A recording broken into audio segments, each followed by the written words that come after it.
আয় অগমা সবে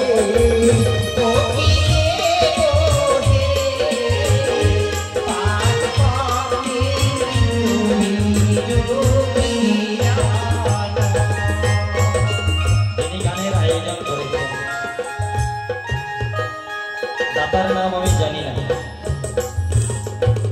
তিনি কি করেছেন, গায়ক বরণ করেছেন, আবার কি করেছেন, দক্ষিণা দিয়েছেন 100 টাকা। বাবা আর দান কত করেছেন, পঞ্চযজ্ঞ। দানের চাইতে দক্ষিণা বড়, আপনারা সকলে জানেন। পঞ্চযজ্ঞ কেন বললাম, পঞ্চযজ্ঞ কি করেছিল, মেঘনাথ পঞ্চযজ্ঞ করেছিল। যেদিন পঞ্চযজ্ঞে তার ব্যাঘাতে ঘটেছিল সেই দিন তাকে বান নিক্ষেপ হতে হয়েছিল। আরেকজন দাতা এই গৃহের বড় সন্তান, তারপরে আরেক সন্তান কি করেছে, বড় সন্তান আবার 100 টাকা দান করেছেন, দক্ষিণা দিয়েছেন মনচন্দন তুলসী। আরেক সন্তান দান করেছেন দশানন।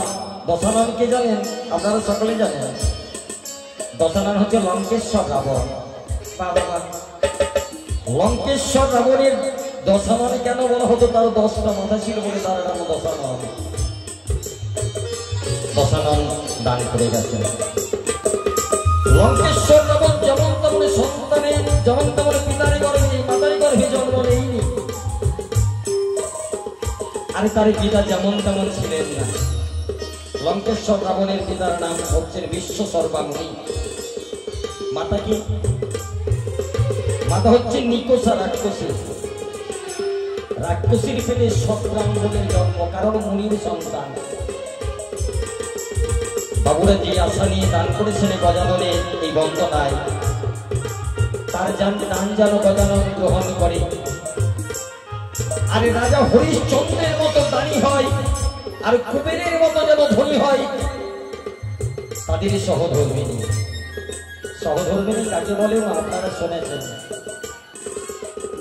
যে মায়েরা স্বামীকে ধর্মে অগ্রসর করতে পারে তিনি হচ্ছেন সহধর্মিনী। তাই এই মায়েরা সহধর্মিনী হয়ে যেন তার স্বামীকে ধর্মে অগ্রসর করতে পারে। ধন্য মাতার বলি হারি দান করে দেখো সারি সারি, দয়া করবে লক্ষ্মী নারায়ণ।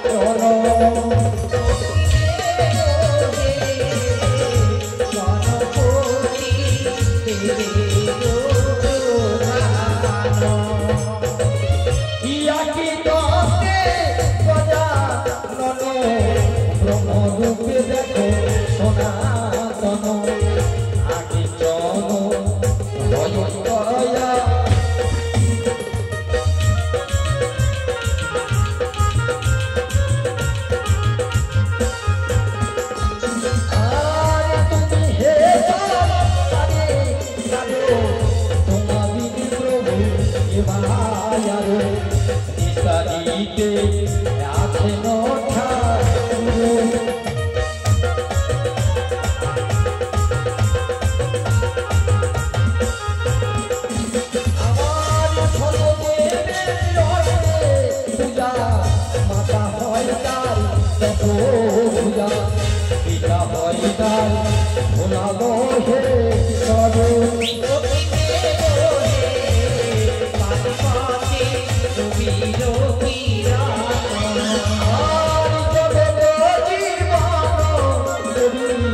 বন্দে মাগো